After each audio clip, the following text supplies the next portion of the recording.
Hi, welcome to this tutorial in my series on discrete random variables. And in it, what I want to show you this time is what is e of x? What do we mean by it? And how do we calculate it? Well, to answer this question, what I've got is a special die. It's a six-sided fair die, but instead of having the numbers 1, 2, 3, 4, 5 and 6 on it, what we've got is three faces with a 1, one face with a 2 and two faces with a 3.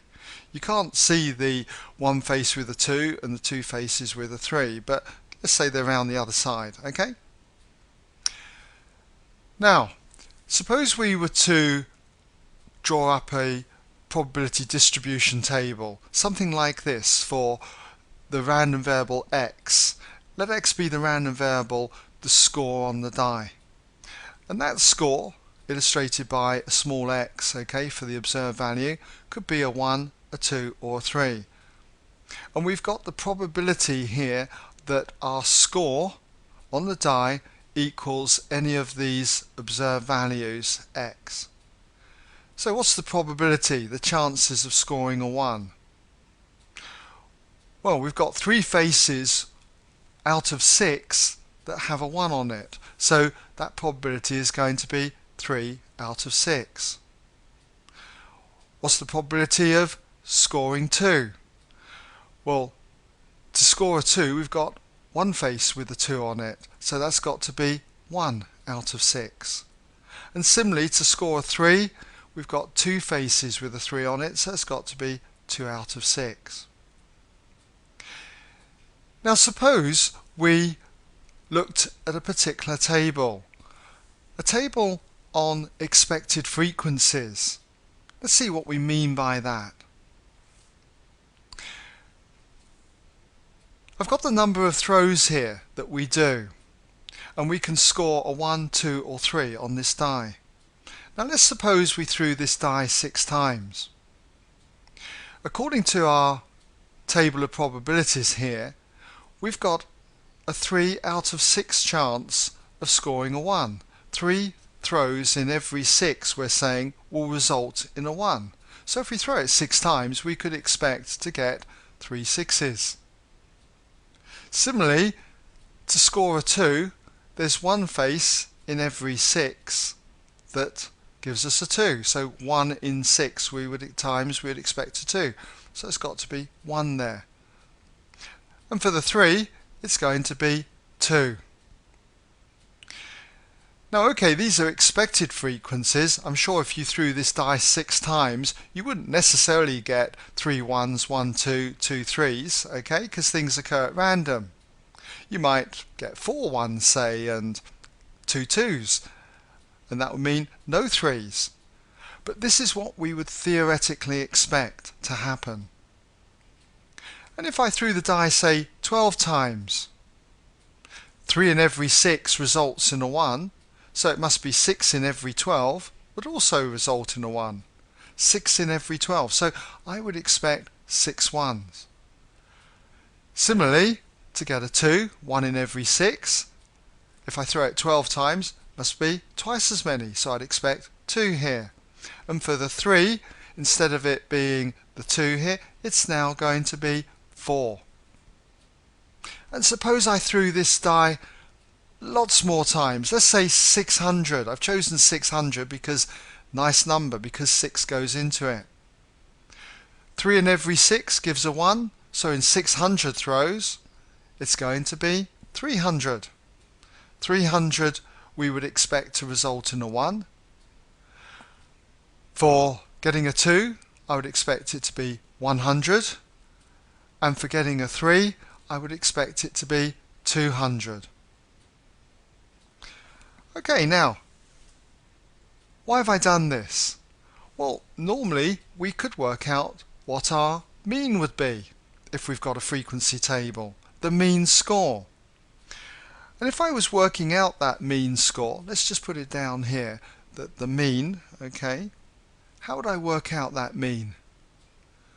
Well, if we took this row here, the 600 row, we'd need to find out what our total score was and share that, divide it evenly between the total number of throws we did, 600. So what would our total score have been if we threw the die 600 times? Well, we would have scored a 1 300 times.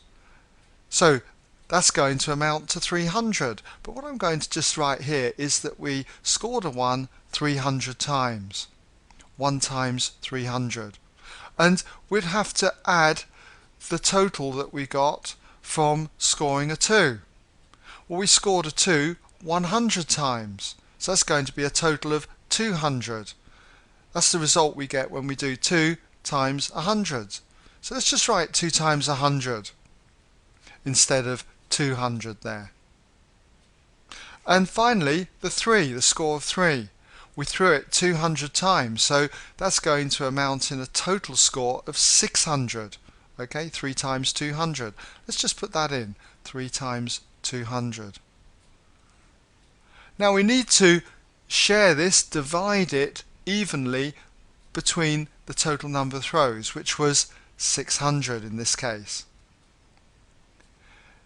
Now I can rewrite this in a different way.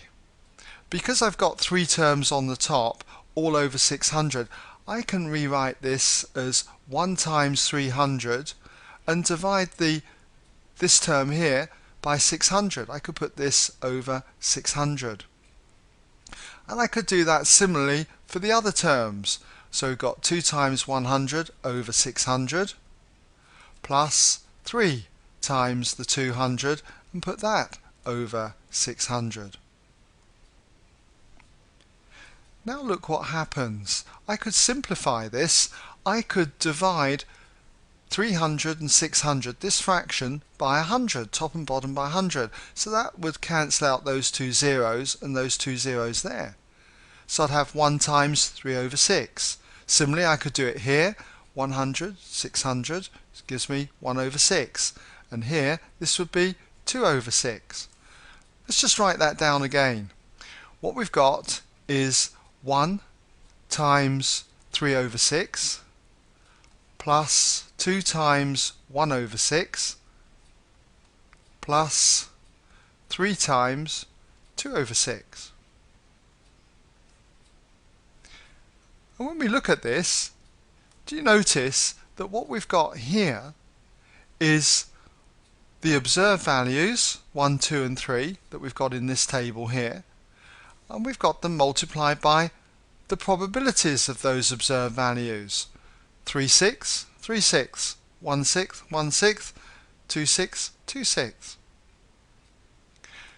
So what we've got here is a way of working out the mean from a probability distribution table. Although we don't call it the mean, we should really call it the expected mean.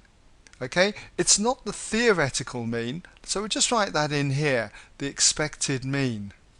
You can just squeeze it in there, expected mean. And we have a symbol for this. In statistics, we often call this E of the capital X, E of X. So E of X is the expected mean. And how do we calculate it? By multiplying all the observed values with their probabilities and totaling that up. So we get that E of X for a probability distribution table is equal to the sum of the observed values, little x, times their corresponding probabilities. And this is a formula that you need to remember whenever you're asked to work out E of X. Okay, so what was E of X for our particular probability distribution?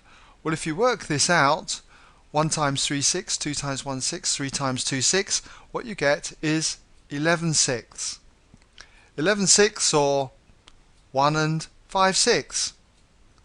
That's the expected mean, E of X, for our distribution table. So I hope you've got the idea how you work this out, okay, and what it means. Okay, well, good luck in solving questions that ask you to find E of X for a discrete random variable.